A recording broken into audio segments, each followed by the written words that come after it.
Yo, dig this. Your dating exploits can completely warp your mindset.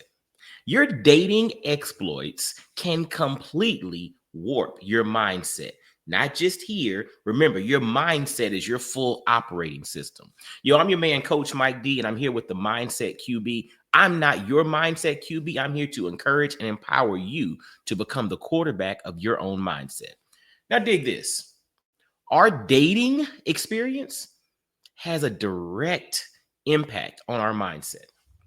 It influences how we think. It gives us perspective on what we're capable of doing. It also takes the guardrails off and puts us in compromising positions at times. Again, your dating exploits, the things that you've done, the things that you've been exposed to in the realm of dating, has a direct correlation with your mindset. So back to, the original concept of the mindset QB, there are 5 components to influencing your mindset: your beliefs, your experiences, your relationships, the stories you tell yourself, and how you view yourself. So there's kind of an overlap between relationships and experiences when we talk about dating exploits. And you can go back throughout history. There are a few things that have been responsible for the downfall of many a king. You think about substances and substance abuse, issues with money and power, and issues with women, dating exploits.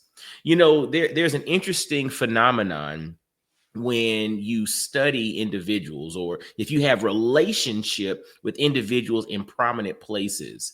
And I'm just a regular guy, right? I've never been a celebrity. I've never been a professional athlete. I've never been a person who the world sees as extremely wealthy, right? So I've never been put in those categories in which I am the object of someone's desire because of something I've accomplished or something that I have, right?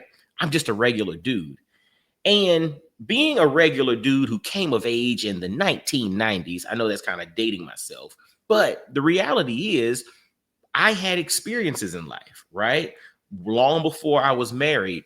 And the thing about it, me being a regular dude, I'm just like, wow, I could only imagine what the experiences are like for someone who is a bona fide, millionaire or billionaire, that everybody knows how much you're making, i.e., a professional athlete whose salary is public, someone who's a public figure, someone who's a celebrity, an actor, an entertainer.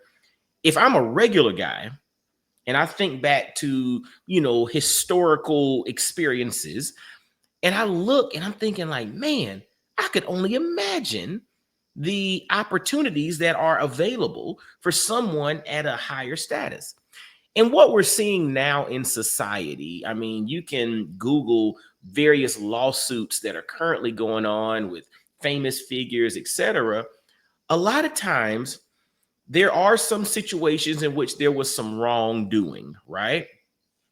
But in times in which there was not any legal wrongdoing, there was a window of opportunity opened because someone allowed their dating exploits to open up a window that made them vulnerable.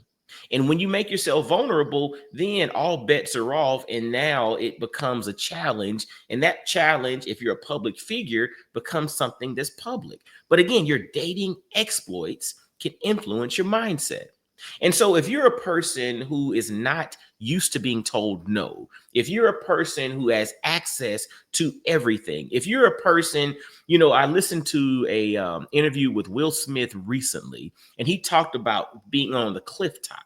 So a lot of people talk about being in the valley or being in the challenging situation, but he talked about approaching life from a cliff top experience, meaning you're in a position in which you have access to everything.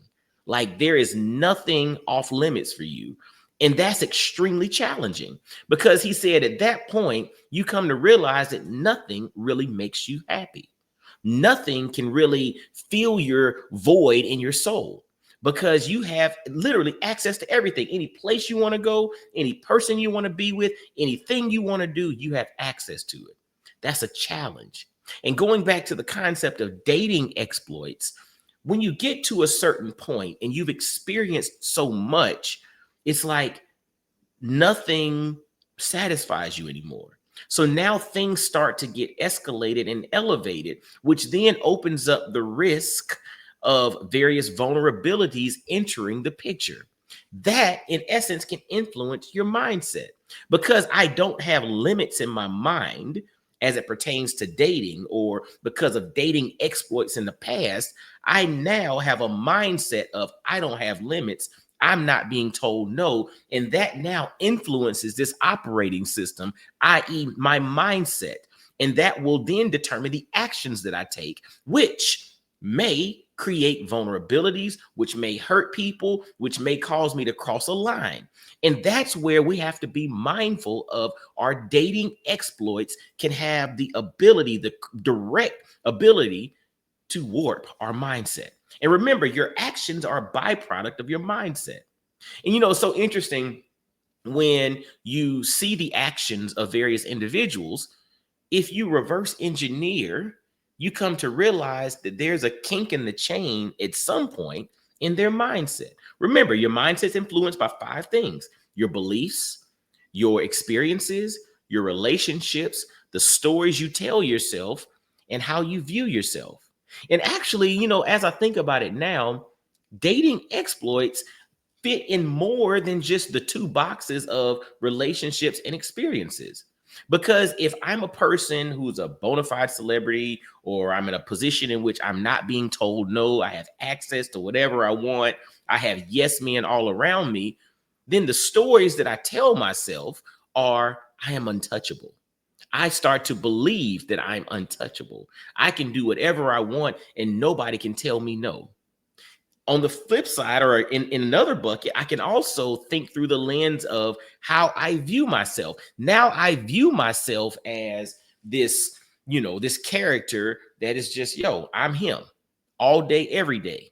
And it's just like, if you start to operate through that particular lens, and a lot of that can be thought or can be rooted back to your dating exploits, you can then start to get a window into someone's mindset. And once you understand your mindset, your actions are going to follow.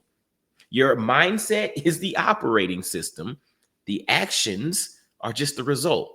That's what that operating system kicks out. So I'm here to help you to curate a successful operating system. That mindset that you have, you're to become the quarterback of your mindset. And to do so effectively, you must be mindful of your dating exploits. And if you've had some experiences in life which are a little on the edge, you need to check yourself. You need to have people around you who will check you, right? If someone loves you, if someone really cares about you and your well-being, and not just the value that you bring to the marketplace, they're going to pull you to the side and be like, bruh, you need to think about this a little differently. Or, hey, we need to change some things, because you're starting to put viruses into that operating system. And when viruses get into the operating system, you don't know what's going to kick out on the back end, because now that operating system has been disrupted. Dating exploits can warp your mindset. That means dating exploits can completely throw a monkey wrench or a virus into the midst of your operating system, which then screws up the output, which is your actions in life. All right. So, I just want y'all to think about this. And I'm not here to call anybody out, because there's so many scenarios that are going on right now. You can just go online and search issues and lawsuits, etc. That's not my job. My job is for you to become the mindset QB of your own life. And I'm here to encourage and empower that particular process. I'm your man, Coach Mike D. And until next time, y'all be blessed, well, and wise. Have an amazing day. Peace.